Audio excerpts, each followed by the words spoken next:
हमारा मुकाबला तूफ़ानों से है, लहरें तो बिलावजह शोर करती हैं। अस्सलाम वालेकुम, मुझे कहते हैं मकबूल जाफ़र, आप देख रहे हैं नारे हक। आज हम बात करेंगे कि जब से अफ़गानिस्तान के हालात तब्दील हुए हैं, हुकूमत तब्दील हुई है, पाकिस्तान के लिए मसाइल बढ़ते जा रहे हैं। कोशिश यह है कि इसको आइसोलेट किया जाए, हर तरह का ब्लेम तो हम पहले ही किया जा रहा था, लेकिन इस पर तो जहाँ पर एक तरफ दुनिया ये कर रही है, वहाँ पर हम भी तो, हमारे लोग भी तो किसी से पीछे नहीं है ना। एक शायर ने कहा था कि मेरे जलते मकान को क्या मालूम, मेरे घर के चिराग मुजरिम है। जब से तालिबान ने टेक ओवर किया है, यहाँ पे हर बंदे को एक वो लगा हुआ है क्रेडिट लेने का। अबे यार वहाँ आई है, वहाँ पर आप उसको वहाँ तक रखने की, तो उल्टा आप डरो कि कहीं यहाँ पे कोई और ऑर्गेनाइजेशन इतनी वो ना हो जाए, कल हमारी हुकूमत का कोई तख्ता ना उलट दे। लेकिन हम क्या, हमें दूसरे मुल्क के लिए अलग चीज़ चाहिए, अपने मुल्क के लिए अलग। वही है ना, मुनाफ़क़त का उसूल है कि मंसूब चिरागों से तरफदार हवा के, हम लोग मुनाफिक हैं, मुनाफिक भी बला के। तो हमें अफ़गानिस्तान में शरीयत चाहिए और अपने मुल्क में टूटी फूटी प्लांटेड डेमोक्रेसी। खैर, हद तो ये हो गई कि वहाँ कोई स्ट्रक्चर वो नहीं हुआ। हमारे DGISI फैज़ हमीद साहब वहाँ पहुँच गए।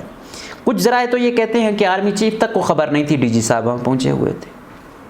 खैर, किस किस को कुछ कहा जाए या गिला किया जाए, मुल्क के माँ बाप ये हैं। अब इसके साथ तो ये भी है कि किसी शायर ने कहा था कि भाई इस कदर जबर का माहौल बना दिया गया है, जिसने भी आवाज़ उठाई उठाया गया है। तो हम जो आवाज़ उठा रहे हैं, तो जो उठाता है वो उठाया जाता है। तो हमें भी कोई ख़बर नहीं है कब उठाने वाले उठा के ले जाए। आज हम कहाँ हैं? हमने इतनी सिक्योरिटी दी, न्यूजीलैंड जैसा छोटा मुल्क। शेख रशीद साहब ने कहा कि इतनी तो न्यूजीलैंड में सिक्योरिटी नहीं है जितनी हमने इनकी टीम को दी, लेकिन फिर भी उन्होंने कैंसिल किया। उस दिन मैच था, घंटा कबल कैंसिल कर दिया। 2 रातें कबल इंग्लैंड ने फिर यही वो कर दी। ये हुआ क्यों है? कि दुनिया हमें क्या परख रही है?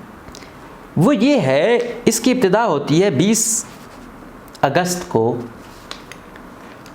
पाकिस्तान की फ़ौज की तहवील से कलदम तहरीक तालिबान के तर्जमान एहसानुल्लाह एहसान फ़रार हो जाते हैं। आज कहा जा रहा है कि वो तुर्की में है, पता नहीं कहाँ है। तो पता नहीं भाई, तुर्की में बैठ के हम कहते हैं हमारा जो है ना इस्लामी मुल्क है और हमारे ख़िलाफ़ वो कर रहा है। वो करता है कि दाइश की धमकी है, अटैक करेंगी क्रिकेट टीम पर, इधर उधर। वो उस ट्वीट को जवाब बना के इंडियन मीडिया उस स्टोरी को उठाता है, फिर वो मुख्तलिफ उसमें वो की जाती है, एक नैरेटिव बिल्ड किया जाता है। ये होती है चीज़, जब आप प्लांटेड कोई चीज़ हो उसको कैसे आलमी लेवल तक लेकर जाते हैं, ये यहाँ पे सहाफ़त का भी सवाल है। प्रोपोगंडे को आपने कैसे काउंटर करना है, ये एक सवाल, ये निशान है। उन लोगों ने कैसा हमारे खिलाफ प्रोपोगंडा किया, कहाँ है आज? वो एक ट्वीट को जवाब बना के न्यूजीलैंड की टीम गई, इंग्लैंड की गई, आगे कौन आएगा? 10 साल की अनथक मेहनत के बाद अब हम कुछ संभल पा रहे थे। कितने हमारे जवान शहीद हुए, कितनी कुर्बानियाँ दी, कितनी सिविलियन मुतासिर हुए, लेकिन हम फिर कुछ ऐसी वो कर रहे हैं। दूसरा बात यहाँ तक नहीं है, ये एक जवाब बन रहा है। हम किसी जितना भी हो, रावलपिंडी से ज़्यादा सिक्योर क्या होगा, इस्लामाबाद से सिक्योर क्या होगा, जहाँ इतनी सिक्योरिटी दी गई है इनको अब। लेकिन फिर उन्होंने इसको जोड़ा वो 2007 में श्रीलंकन टीम के साथ। तो इस तरीके से हमारे खिलाफ एक नैरेटिव बिल्ड किया। और फिर इस सब के पीछे कौन? India, America. अब अमेरिका क्या कर रहा है, वो पता नहीं क्या चाह रहा है, वो कौन से बदले लेना चाहता है। अब ज़ाहिर बात है, दुनिया का नंबर 1 अमेरिका बनना चाह रहा है, सो कॉल्ड खुद को समझता भी है। तो पाकिस्तान के ख़िलाफ़ जहाँ उसे मौका मिलता है, अभी प्राइम मिनिस्टर साहब भी एक तरफ कहते हैं कि कॉल नहीं उठाता, दूसरी तरफ कहते हैं एब्सोल्युटली नॉट। कोई सिचुएशन समझ ही नहीं आ रही भाई, आप क्या चाह रहे हो? अगर आप एब्सोल्यूटली नॉट कहना चाहते हो तो फिर कहो फ़ोन कॉल अगर आएगी भी तो अटेंड। अब तो अगर मैं होता इसकी जगह तो ये कॉल करता भी तो मैं कहता I have no time for you.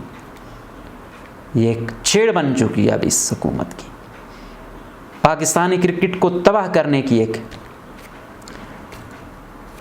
गलीज़ कोशिश है और इसमें ये तमाम ताकतें मुलविस हैं। ऐसा नहीं था जब वो प्रैक्टिस कर रहे थे वो महफूज थे, जिस दिन मैच है वो जो है ना गैर महफूज हो रहे हैं। अब सोचना पड़ेगा। याद रखो इज़्ज़त बहुत नायाब चीज़ है और ये बड़े लोग उस मुल्क की फेस होते हैं, पहचान होते हैं। अगर वो कोई गलत इक़दाम उठाएं, कंप्रोमाइज़ करें, पूरा मुल्क रिस्क पर चला जाता है। तो किसी न्यूट्रल वे में या न्यूट्रल जगह पे भी नहीं खेलना, इनके साथ खेलना है। अगर हम इंग्लैंड आ रहे हैं तो आप इंग्लैंड आओ। इंग्लैंड वालों को कितना साथ दिया, सारी टीम उनकी कोविड हो गई थी उनको, लेकिन उसके बावजूद हम गए उनसे खेले। आज हम पे वो है, वो नहीं आ रहे हैं, कितने अफसोस की बात है। सेम ऑस्ट्रेलिया कर रहा है। ये लोग सब एक तरफ, पता नहीं हमारा क्या है। हालांकि हमने जहाँ हुआ अपनी पूरी कौम तबाह बर्बाद कर दी अमेरिकन नैरेटिव में, इस जिहाद के नाम पे, उस जिहाद के नाम पे, आखिर में पाबंदियाँ भी हम पर। भाई मुनाफा, अगर हम मुनाफिक हैं तो फिर बार बार क्यों आते, और समझ नहीं आती हमारे लोगों को भी बार बार उनको क्यों बिक रहे हो। तो ये तमाम चीज़ें इंडिया और अमेरिका, ये तमाम कुव्वतें मिलकर वो कर रही हैं। तो मुझे तो गिला है कि कहीं ये जो है ना ब्लैक लिस्ट ना करवा लें हमें जिस तरह इन्होंने ईरान के साथ किया है, वो तो फिर भी खुद को वो कर गए। सेम ऐसा हमारे साथ हो रहा है। हमारी इकॉनमी ठीक नहीं हो रही, हमें ये सोचना पड़ेगा। अब चीन भी हमसे रूठा हुआ है। तो ये तमाम चीज़ें हमें अब अपने दोस्त और दुश्मनों की पहचान करनी होगी। अब अमेरिका मज़ीद वो नहीं हो सकता। इंडिया तो हमारा वैसे ज़ली दुश्मन है, हम समझते हैं, तो उससे हम क्या उम्मीद रखें। बाकी भी उस तरफ जा रहे हैं। तो ये तमाम चीज़ें अब हमें भी सोचना होगी कि आया रूस, चीन, ये ब्लॉक हमारे लिए सही है या वो वाला। न्यूट्रल ताकतवरों की लड़ाई में एक हम बने तो हुए हैं एटॉमिक पावर, लेकिन हमारी वो पावर कहाँ है। हम क्या बन चुके हैं, कर्ज़ों वाली। याद रखें सुपर पावर के लिए क्या है, सुपर पावर हो, ये हो एटॉमिक पावर हो, साथ में उसके पास बड़ी इकोनॉमी हो, 30 में उसके पास जो है ना काफ़ी नॉलेज हो उस कौम को। हमारे पास नॉलेज भी माशाल्लाह कितना है, पैसा हम दूसरों से मांग रहे हैं, बस ये एटॉमिक बम भी है, ये भी कुछ लोगों की मेहरबानी हो। तो अगर मुल्क को खड़ा करना है, इज़्ज़त के साथ आगे चलाना है, तो इकॉनमी बेहतर करनी होगी। आँखों में आँखें डालकर बात करनी होगी, तो इकॉनमी बेहतर करनी होगी। तो मैं उम्मीद करूँगा कि हम अब सख्त फ़ैसले लेंगे और ऐसे फ़ैसले लेंगे जिसके कौम को फ़ायदा होगा, ना कि ऐसे फ़ायदे जो मज़ीद ज़िल्लत का बायस बने। अगले प्रोग्राम तक हमें दीजिएगा इजाज़त। अल्लाह हाफ़िज़।